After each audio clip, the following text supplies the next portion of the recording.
Hi friends James academy ચેનલમાં આપનું હાર્દિક સ્વાગત છે। આપણે ચાલી રહ્યા છે સ્વાધ્યાયના પ્રકરણ 2 સ્થિત વિદ્યુત સ્થિતિમાન અને કેપેસિટન્સ દાખલા નંબર વધારાનું સ્વાધ્યાયની રકમ આપણે જોઈશું ચોપડીમાંથી પહેલાં અને પછી આપણે ગણીશું। હાઇડ્રોજન પરમાણુમાં ઇલેક્ટ્રોન અને પ્રોટોન 0.53 એંગસ્ટ્રોમ અંતરે એકબીજા સાથે બંધિત અવસ્થામાં રહેલા છે। એટલે તમને ઇલેક્ટ્રોન અને પ્રોટોન 53 એંગસ્ટ્રોમ અંતરે એકબીજાથી રહેલા છે એટલે આનો મિનિંગ શું તો તમને આપેલું શું છે તો એ અથવા આર આપણે કહી શકીએ। તો આપણે અહીંયા દાખલા નંબર લખીશું 2.18। ઓકે, હવે એમાં શું આપ્યું છે પહેલાં તો પહેલાં આપણને એ આપેલો છે તો કેટલો આપ્યો છે આપણને એ તમે જોઈ શકો છો 0.53 એંગસ્ટ્રોમ આ આપેલો છે અને આપણે ફેરવી નાખીશું તો 0.53 એંગસ્ટ્રોમમાંથી સાદામાં ફેરવો એટલે 10⁻10 અને એકમ આવી જશે મીટર। ઓકે, આગળ વાંચીશું રકમ શું કહે છે। એકબીજા સાથે બંધિત અવસ્થામાં છે।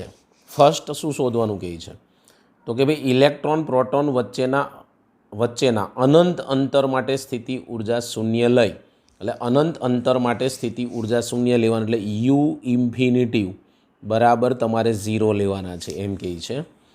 લઈ આ તંત્રની સ્થિતિ ઉર્જાનો ઈવીમાં અંદાજ કાઢો એટલે તમારે અહીંયા યુ શોધવાનું છે। શું શોધવાનું છે યુ ફર્સ્ટ આવું કહે છે। સેકન્ડમાં શું કહે છે આ આપણે ફર્સ્ટ એ શોધવાનું છે। ઓકે, સેકન્ડમાં આપણને શું કહેવામાં આવ્યું છે એના ઉપર ફોકસ કરીશું।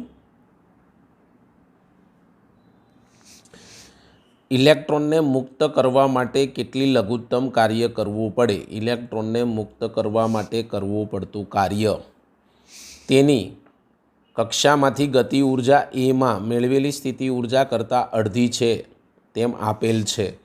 એટલે આપણને જે સ્થિતિ ઉર્જા ઉપર મળશે તો એની ગતિ ઉર્જા એ સ્થિતિ ઉર્જા કરતાં અડધી છે એટલે આપણે બી ઓપ્શનમાં શું શોધવાનું છે તો આપણે તો પહેલાં કાર્ય ડબલ્યુ શોધવાનું છે। ઓકે, પછી તમને આપેલું શું છે તો ભાઈ કે બરાબર જે આગળ સ્થિતિ ઉર્જા આ યુ મળશે જે યુ સ્થિતિ ઉર્જા મળશે એની અહીંયા અડધી સ્થિતિ ઉર્જા લેવાનું કહી દીધું છે। હવે સીમાં શું શોધવાનું કહે છે બંને વચ્ચે 1.06 એંગસ્ટ્રોમ અંતર માટે સ્થિતિ ઉર્જા શૂન્ય લેવામાં આવે એટલે આપણે શૂન્ય લેવાની છે। ક્યાં લેવાની છે સ્થિતિ ઉર્જા શૂન્ય યુ 1.0 એંગસ્ટ્રોમ એ 0 લો એમ કહે છે શૂન્ય લેવામાં આવે તો ઉપર એ અને બી માટેના જવાબો શું હશે એટલે બંને માટેના જવાબ શોધવાના એટલે કે એક તો તમારે સ્થિતિ ઉર્જા શોધવાની છે અને તેમના માટેના જવાબો શું હશે લઘુત્તમ કાર્ય એટલે કાર્ય ડબલ્યુ શોધવાનું થાય। આટલું આપણને આની અંદર શોધવાનું કીધું છે। તો આપણે આગળ વધીશું શું કહે છે રકમ તરફ। રકમ તો આપણે સમજી લીધી છે, હવે દાખલા તરફ આપણે આગળ વધી રહ્યા છીએ। ચાલો સમજીએ શું કહેવા માગે છે। તો પહેલું આપણે એ ઓપ્શન તરફ આગળ વધીએ કે એ શોધવાનો કીધો છે તો પહેલાં હું એ શોધીશ। તો હું અહીંયા પહેલાં આની નીચે એ શોધીશું એ આપ્યો છે એટલે ઓકે ચલો તમારી પાસે આની અંદર સ્થિતિ ઉર્જા શું થાય તો અહીંયા લખી શકાય કુલ સ્થિતિ ઉર્જા ઇઝ ઇક્વલ ટુ યુ કેટલા અંતરે 0.53 માઇનસ યુ ઇન્ફિનિટિવ અને આ સ્થિતિ ઉર્જાને આપણે યુ કહીશું। શું કહીશું આ સ્થિતિ ઉર્જાને યુ। સેકન્ડ પોઈન્ટ ઉપર જઈએ તો હવે આપણી પાસે સ્થિતિ ઉર્જાનું સૂત્ર તમને બધાને આવડે છે કે Q1 Q2 અપોન આપણી પાસે 0.53 હોય તો અહીંયા 0.53 એંગસ્ટ્રોમમાં મૂકવા હોય તો એંગસ્ટ્રોમમાં મીટરમાં મૂકવા હોય તો મીટરમાં અને માઇનસ 0 લખી નાખીશું કારણ કે ઇન્ફિનિટિવ અંતર માટે આપણને 0 લેવાનું કીધેલું છે સમજી લો ખાસ। ઓકે, બસ કિંમતો મૂકવાની છે કે એનું મૂલ્ય કેટલું છે ભાઈ 9 × 10⁹ Q1 તમને ઇલેક્ટ્રોન અને પ્રોટોન બંનેના મૂલ્ય કેવા હોય સરખા તો પહેલાં પ્રોટોન માટે પ્લસ આવશે। ઓકે, પછી ઇલેક્ટ્રોન માટે માઇનસ આવશે 1.6 × 10⁻19 અને છેદમાં તમારી પાસે જે વધાઈ 0.53 ગુણ્યા 10⁻10. બીજું તમને જવાબ ઇલેક્ટ્રોન વોલ્ટમાં લાવવાનો. આ જે જવાબ છે એ તમારે ઇલેક્ટ્રોન વોલ્ટમાં લાવો એમ કહે છે. તો એને 1.6 ગુણ્યા 10⁻19 વડે ડિવાઈડ કરવા પડે. એટલે 1 તો અહીંથી ઉડી જ જશે. બાકીનાની તમે ગણતરી કરશો એટલે આપણો માઇનસ છે એટલે માઇનસ આવશે અને 27.2 ઇલેક્ટ્રોન વોલ્ટ પહેલો આન્સર તમને મળી ચૂક્યો છે. સિમ્પલ ને સાદું, કશું જ દાખલામાં છે નહીં પહેલા આન્સરમાં. સેકન્ડ આન્સર ઉપર તમને હું લઈ જઈશ બી ઉપર. તો પાર્ટ બીમાં શું કહે છે? તો પાર્ટ બીમાં આપણે રકમ જોઈ લીધી કે કે બરાબર તમને U/2 લેવાનું છે, એટલે કે આ જે સ્થિતિ ઉર્જા છે એની અડધી લેવાની એટલે -13.2 અને આને મોડ ઓફ લેવાનું મૂલ્યમાં /2 બરાબર તમને મળશે 13.6 ઇલેક્ટ્રોન વોલ્ટ. અડધું થઈ જશે. કેટલું થઈ જશે? અડધું. અને એના માટે લઘુત્તમ કાર્ય આપણને એવું કેટલું લઘુત્તમ કાર્ય થશે તો અહીં લખી શકાય લઘુત્તમ કાર્ય W કો કે આપણે શું કહેવાય યાંત્રિક ઉર્જા કો E બંને કહી શકાય. તો K + U આપણે લઈ શકીએ છીએ. અહીંયા સીધું શું લઈ શકાય? K + U. K કેટલો આવ્યો? 13.6 માઇનસ U. અહીંયા તમારી પાસે જે U આવ્યો માઇનસમાં છે એટલે હકીકતમાં અહીંયા પ્લસ છે, પછી તમે લખશો -27.2 પ્લસ માઇનસ થઈ જશે અને 13.6માંથી બાદ કરો એટલે અગેન -13.6 ઇલેક્ટ્રોન વોલ્ટ. આ મને લઘુત્તમ કાર્ય મળ્યું તેમ કહેવાય. એટલે આ જવાબ મારો આવી ગયો. કયો આવ્યો? તો કે ભાઈ આ જવાબ તમારો બી આવ્યો. આગળ વધીશું સી માટે, ઓપ્શન સી માટે. ત્યારે તમને બે વસ્તુ કીધી છે કે U1.60 એ 0 લઈ લો એમ કહે છે સ્થિતિ ઉર્જા, અને U.53 એંગસ્ટ્રોમ એ તો તમે હમણાં જ મેળવી સ્થિતિ ઉર્જા. વિદ્યાર્થી મિત્રો કેટલી મેળવી તમને? બીજું આ 0 લેવાની કીધી છે સ્થિતિ ઉર્જા. તો આપણને એવું કીધું છે કે બંને વચ્ચે 1.0 અંતરે સ્થિતિ ઉર્જા 0 લેવામાં આવે. તો અહીંયા આપણને સ્થિતિ ઉર્જા 0 કીધી છે. તો U53 તો U53 એ તમારી પાસે સૂત્ર આવ્યું માઇનસ કેટલા આવ્યા? 27.2. પણ U0 એ તમે લેશો એટલે આ તો 0 અંતર નથી લેવાનું. સમજી લેજો કે તમને જે ઉર્જા મળી હતી અહીંયા આપણી પાસે એ આપણે અહીંયા લઈએ છીએ કે અંતરે લેવામાં આવે સ્થિતિ ઉર્જા. 1.06 અંતરે જો સ્થિતિ ઉર્જા તમે ગણશો તો 13.6 ઇલેક્ટ્રોન વોલ્ટ મળશે. બરાબર. અને 0.53 એંગસ્ટ્રોમ એ તમને કેટલી મળશે? તો -27.3 પ્લસ 2 છે, સોરી અહીંયા ઉપર 2 છે, અને plus 13.6 minus plus -13.6 electron volt. એટલે અહીંયા કહી શકાય કે ગતિ ઉર્જા સ્થાન પર આધારિત ન હોવાથી, સ્થિતિ ઉર્જા સ્થાન પર આધારિત ન હોવાથી ગતિ ઉર્જા K બરાબર +13.6 ઇલેક્ટ્રોન વોલ્ટ મળે છે.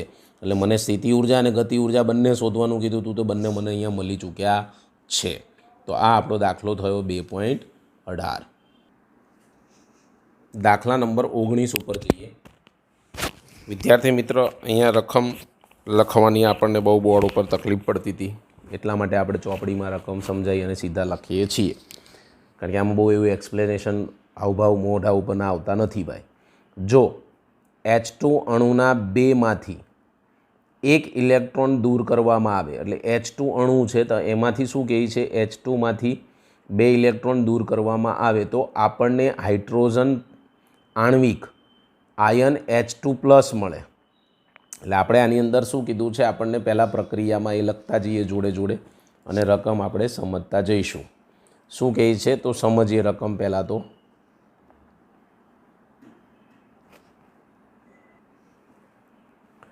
પહેલાં શું કીધું છે આપણને? H2 અણુ છે, બરાબર. H2 અણુના 2માંથી, આ તો ખાલી તમને સમજાવવા માટે લખું છું કે 2માંથી એક ઇલેક્ટ્રોન દૂર કરવામાં આવે. શું કરવામાં આવે? દૂર કરવામાં આવે. તો આ H2માંથી H2+ મળે છે. શું મળે છે? H2માંથી H2+ મળે છે. ઓકે, આગળ શું કહે છે, ફરીથી આપણે રકમ તરફ જઈએ તો શું કહે છે જોઈ લઈએ અહીંયા. બરાબર, H2+ની ધરા સ્થિતિમાં, ધરા એટલે 0 લેવલની સ્થિતિ, 2 પ્રોટોન વચ્ચેનું અંતર આપ્યું છે. કેટલું આપ્યું છે? 1.5 એંગસ્ટ્રોમ. 2 પ્રોટોન વચ્ચેનું અંતર, એટલે આપણે અહીં લખી જ નાખીએ કે 2 પ્રોટોન વચ્ચેનું અંતર કેટલું આપ્યું છે? તો = 1.5 એંગસ્ટ્રોમ. આપણે હમણાં સમજીએ, આગળ વધીએ. અને ઇલેક્ટ્રોન દરેક પ્રોટોનની લગભગ 1 એંગસ્ટ્રોમ અંતરે છે. અને ઇલેક્ટ્રોન માટે આપ્યું છે, આ 2 પ્રોટોન છે, ઇલેક્ટ્રોન અને પ્રોટોન, એટલે કે ઇલેક્ટ્રોન અને પ્રોટોન વચ્ચેનું અંતર છે. ઇલેક્ટ્રોન અને પ્રોટોન વચ્ચેનું અંતર શું આપેલું છે? તો કે ભાઈ 1 એંગસ્ટ્રોમ છે. તો એમ કહે છે કે તંત્રની રકમ સમજો ખાસ 19માંની, આપણો 19મો દાખલો ચાલી રહ્યો છે. તો આ તંત્રની સ્થિતિ ઉર્જા શોધો, એટલે તમારે શોધવાની છે સ્થિતિ ઉર્જા U શોધો. આ તંત્રની સ્થિતિ ઉર્જા શોધો. સ્થિતિ ઉર્જાના શૂન્ય માટેની તમારી પસંદગી જણાવો. સ્થિતિ ઉર્જાના શૂન્ય માટે તમારી પસંદગી જણાવો.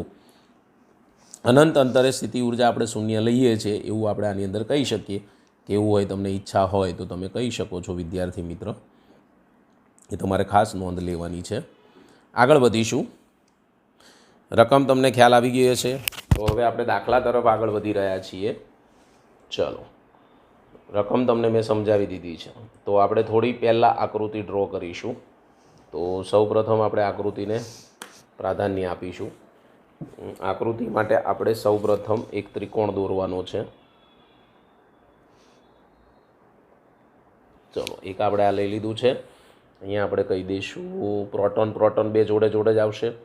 અને તમારે અહીંયા પછી ધારવું પડશે પહેલાં તો તમે ઇલેક્ટ્રોન માટે શું ધારશો પહેલાં એ લખી નાખીએ. તો અહીંયા લખીએ ઇલેક્ટ્રોન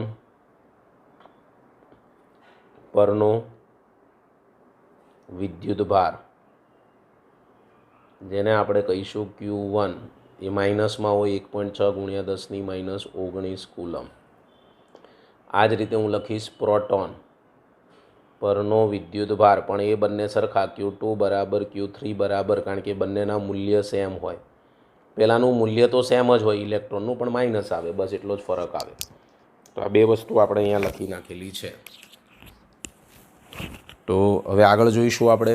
બરાબર, સૌ પ્રથમ તો હું અહીંયા પ્રોટોન મૂકી દઈશ. તમે ગમે તે મૂકી શકો છો. એટલે અહીંયા લખી શકાય Q2 = +Q. આને હું +Q કહી દઉં. અહીંયા આને હું કહી દઈશ ખાલી Q. -Q કહો તોય ચાલે, કારણ કે મૂલ્ય તો સરખા જ છે. ઓકે, એવી રીતે અહીંયા મૂકીશું આપણે Q3 = +Q. આ બંને વચ્ચેના અંતર તમને આપી દીધા છે, જેને હું R2 કહીશ, 1.5 એંગસ્ટ્રોમ.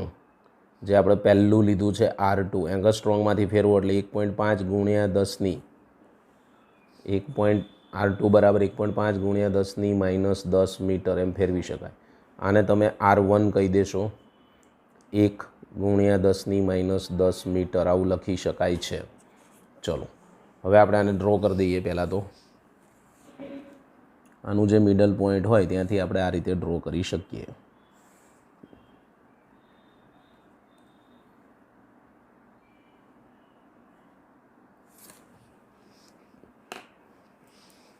અહીંયા Q1 = -Q. આ અંતર R1 = 1 એંગસ્ટ્રોમ. આ પણ અંતર એ જ થયું, કારણ કે અહીંયા ઇલેક્ટ્રોન અને પ્રોટોન વચ્ચેના અંતરો આપે. એટલે આ ઇલેક્ટ્રોન આ પ્રોટોન, તો અંતર તો સરખા જ થાય. એટલે R3 કહી દઉં =1 એંગસ્ટ્રોમ. R3 ન કહો ને R1 કહો તોય ચાલે, કારણ કે બે સરખા જ છે. ક્લિયર? ઓકે, આગળ વધીશું. અનંત અંતરે સ્થિતિ ઉર્જા શૂન્ય લઈને આ તંત્ર આપણે ગણીએ છીએ. શૂન્ય માટે તમારું જણાવો એવું આપણને કીધેલું છે. તો અહીંયા કહી શકાય કે ભાઈ અનંત અંતરે સ્થિતિ ઉર્જા શૂન્ય લઈએ તો તંત્રની સ્થિતિ ઉર્જા જણાવો.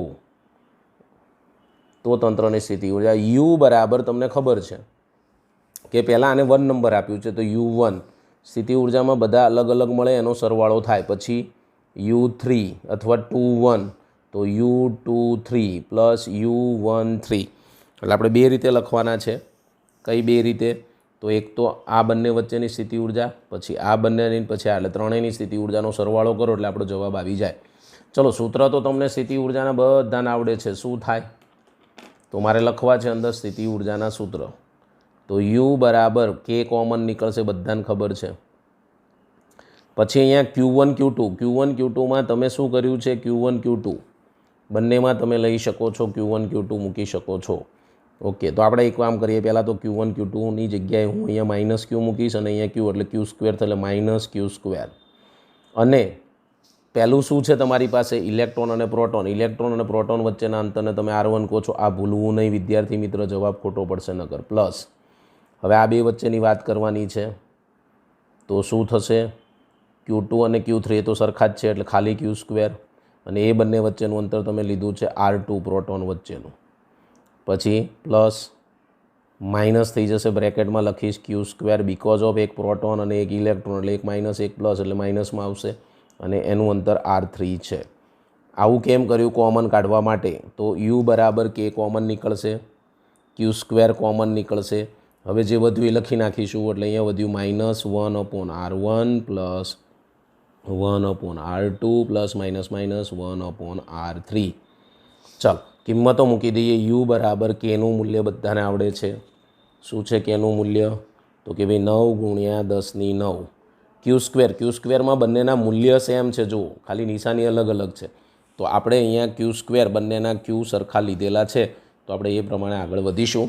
તો અહીંયા હું લખી શકું છું 1.6 × 10⁻19 નો સ્ક્વેર બ્રેકેટમાં -1/R1. R1ની જગ્યાએ શું આપ્યું છે તમને? જોઈ શકો છો 1 એંગલ સ્ટ્રોંગ છે, એને ફેરવવું હોય તો ફેરવી શકાય, ને માઇનસ કોમન કાઢશો તો પણ ચાલશે. ચલો, તો R1 શું છે તમારી પાસે? જોઈ શકો છો.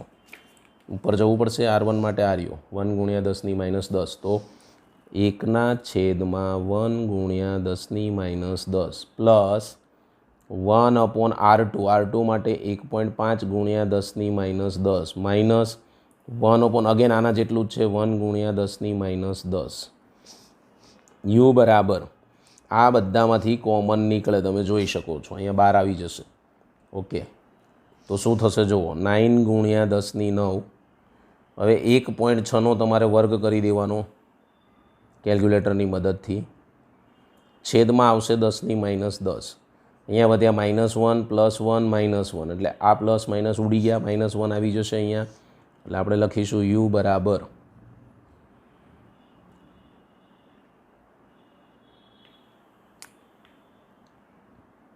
આ ખોટું લખ્યું છે ને, હજી 1.5 છેદમાં છે, એટલે તમારે આના છેદમાં 1, આના છેદમાં 1.5 છે ભાઈ, એટલે આ રીતે ઉડાડી ન શકાય. એટલે આપણે આવું લખવું પડે, લસા લેવો પડે 1.5.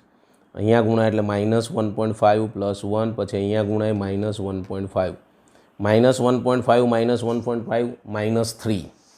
શું લખી શકાય? -3 લખવું હોય તો. ઓકે, ઈચ્છા હોય તો શું થશે? આ બાકીનાની ગણતરી તમે કરી શકો. એટલે 9 × 10⁹ એમનેમ લઈ લઈશ. 1.6 × 10⁻19 નો હોલ સ્ક્વેર છેદમાં 10⁻10. અહીંયા તમે શું લખશો? -3 + 1/1.5 બરાબર. -3માંથી 1 જાય એટલે -2. એની આ બધા સાથે ગુણાકાર અને આને ડિવાઈડ કરો 1.5, અને આ ઘાત ઉપર લઈ જશો એટલે આઈ થિંક તમને જવાબ મળશે.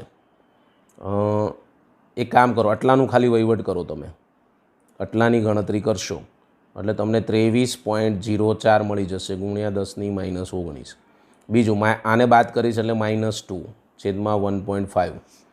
હવે મારે આને પાછો ઇલેક્ટ્રોન વોલ્ટમાં બી લાવવો છે, તો છેદમાં કેટલા વડે? આ તો જૂલમાં આવ્યો કહેવાય.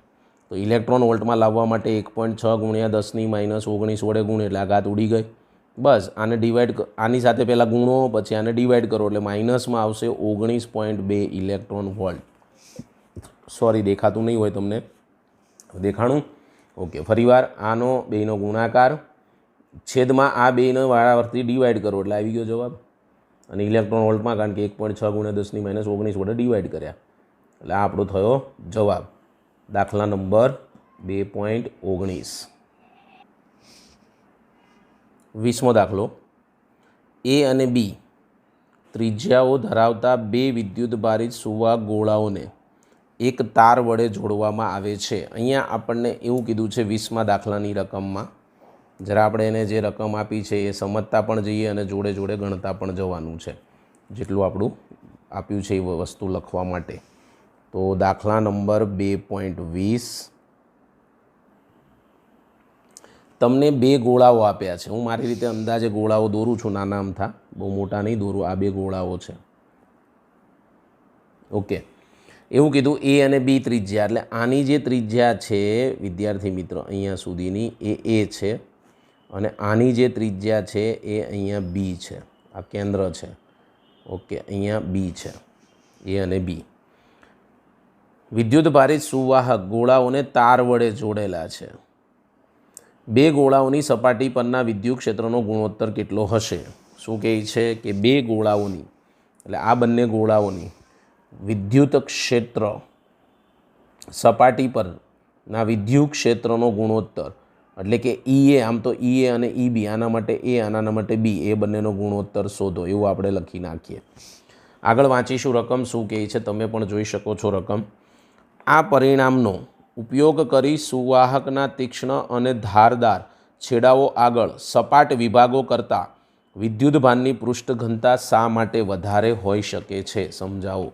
આના માટે વધારે શા માટે હોઈ શકે છે તે સમજાવો. એટલે આપણે એવું કહી શકીએ કે તમારે અહીંયા સિગ્મા એ અપોન સિગ્મા બી પણ શોધવાનો છે કે એનો ગુણોત્તર વધારે શા માટે હોય છે, એમ કહે છે. શું કહે છે? વધારે તીક્ષ્ણ અને ધારદાર આગળ સપાટ વિભાગો કરતાં વિદ્યુતભારની પૃષ્ઠ ઘનતા શા માટે વધારે હોય છે તે સમજાવો. તો સમજીએ આપણે. ચોપડીને મૂકી દઈએ સાઈડમાં અને હવે આપણે ફોકસ કરીએ દાખલા ઉપર.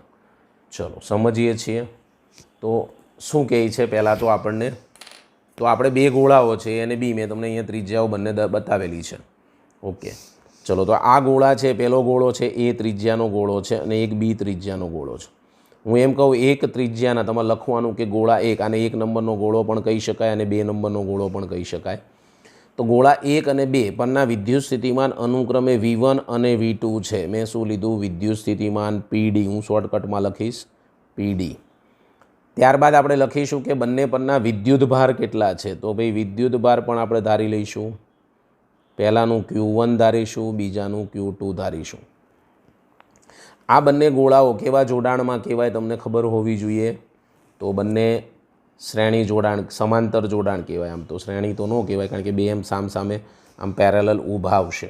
એટલે એમ કહી શકાય કે અહીં આનું કેપેસિટન્સ C1 અને આનું કેપેસિટન્સ C2, બંનેના V1 V2 બધા અલગ અલગ પહેલાં ધાર્યા છે. તાર તમે જ્યારે જોડવામાં આવો છો, આવી રીતે જોડો છો, ત્યારે વાહક ગોળાઓને તારથી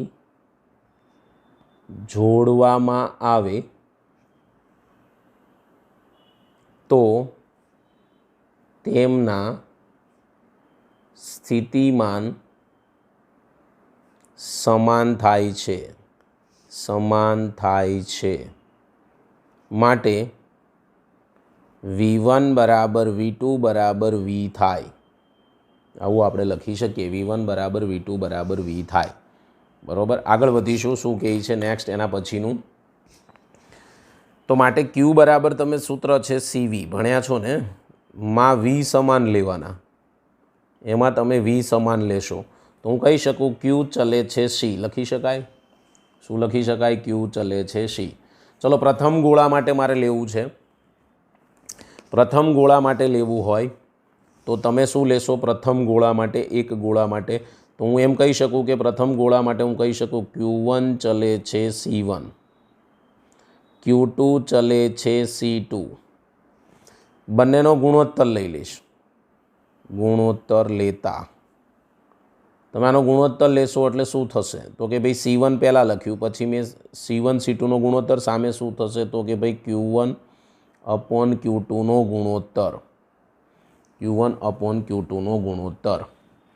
પણ તમે જાણો છો, પરંતુ તમે જાણો છો કે C ચલે છે 1/a, એટલે કે C1 ચલે છે 1/a, C2 ચલે છે 1/b, આવું લખી શકાય ને. અથવા તો આ ગોળાઓ છે ને, તો ગોળા માટે આ ના આવે, આ ખોટું લખ્યું મેં. C1 ચલે છે A1, કારણ કે ગોળા માટે શું થાય ખબર છે, C બરાબર 4πε0r આવું થાય ત્રિજ્યા, તો સામે સમપ્રમાણમાં આવે.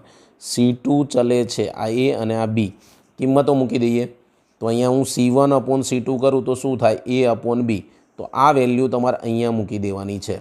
તો હું કહી શકું Q1/Q2 બરાબર A/B. આ પહેલું સમીકરણ મને મળી ગયું. એક આને કહીશ અને એક આને કહીશ નંબર. ઓકે, ચલો. બંને ગોળાઓ જે સપાટી ઉપર આવેલા છે, બંને ગોળાઓ જે સપાટી ઉપર છે એની પહેલાં ચર્ચા કરવાની છે. તો તમને ખબર હોવી જોઈએ કે બંનેના ગુણોત્તર આપણે તો પહેલાં શું શોધવાનું કીધું છે, તમે અહીંયા જોઈ શકો છો, EA/EB, અથવા આની જગ્યાએ તમે કહી શકો E1/E2 પણ કહી શકો. તમને જે ઈચ્છા પડે એ તમે કહી શકો છો વિદ્યાર્થી મિત્ર. ઓકે, તો આગળ વધીશું. શું કહે છે હવે સમજીએ. તો હવે બંને ગોળા માટે આપણે અહીંયા બંને ગોળાઓના અથવા ગોળાની સપાટી પર વિદ્યુત ક્ષેત્રનો ગુણોત્તર,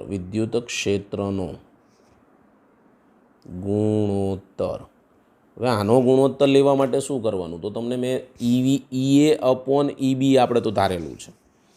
આપણે શું ધાર્યું છે, તો કે ભાઈ EA/EB.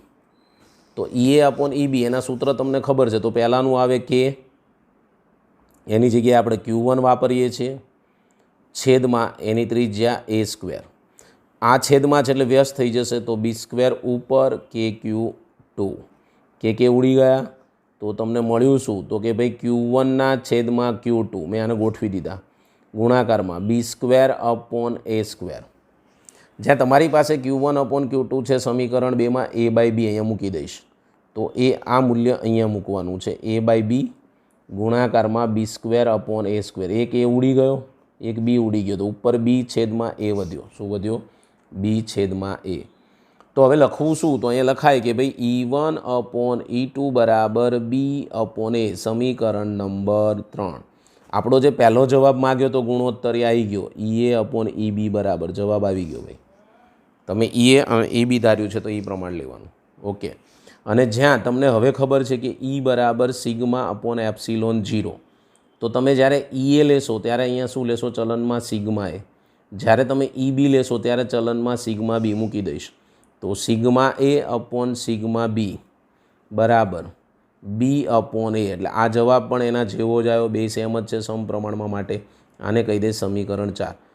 3 અને 4, સમીકરણ 3 અને 4 એ લખી શકાય કે ભાઈ સમીકરણ 3 અને 4 પરથી કહી શકાય કે ગોળાની સપાટી પરના વિદ્યુતભારની પૃષ્ઠ ઘનતા તેની ત્રિજ્યાના વ્યસ્ત પ્રમાણમાં હોય છે. કારણ કે એ છે એના છેદમાં આવ્યો એટલે આવું લખી શકાય, σA ચલે છે 1/A, σB ચલે છે 1/B. માટે આ પૃષ્ઠ ઘનતા કહેવાય, એ એની ત્રિજ્યાના વ્યસ્ત પ્રમાણમાં હોય છે. પૃષ્ઠ ઘનતા તેની ત્રિજ્યાના વ્યસ્ત, છેદમાં છે ને, એ તો તમે જોઈ શકો છો, હું બોલું છું એના ઉપર ખાસ ફોકસ કરવું વિદ્યાર્થી મિત્રો, બધું લખવું શક્ય નથી. મોટા ગોળાની સપાટીની ઓછી, ધારો કે અહીં ત્રિજ્યા મોટી હોય તો એની ઘનતા ઓછી. જે ધારો કે આ ત્રિજ્યા છે, એમ કહું કે ત્રિજ્યા વધારે, તમે જોઈ શકો છો ત્રિજ્યા વધારે તો પૃષ્ઠ ઘનતા ઓછી, વ્યસ્ત પ્રમાણમાં છે. એટલે હું અહીંયા એમ કહું કે ત્રિજ્યા ઓછી, તો તમે અહીંયા શું કહેશો, વધારે, કારણ કે બંને એકબીજાના શું છે, વ્યસ્ત પ્રમાણમાં. તો આ ખાસ નોંધ લેવી. તો આ દાખલાનો જવાબ અહીંયા આપણને આ કહેવા માગે છે કે બંનેમાં શા માટે વધારે, કઈ રીતે. તો આ લખવાનું કે જેની ત્રિજ્યા વધારે હશે તેની પૃષ્ઠ ઘનતા ઓછી હશે, જેની ત્રિજ્યા ઓછી હશે તેની પૃષ્ઠ ઘનતા વધારે હશે. તો અહીંયા આપણા દાખલાનો કમ્પ્લીટ જવાબ મળે છે.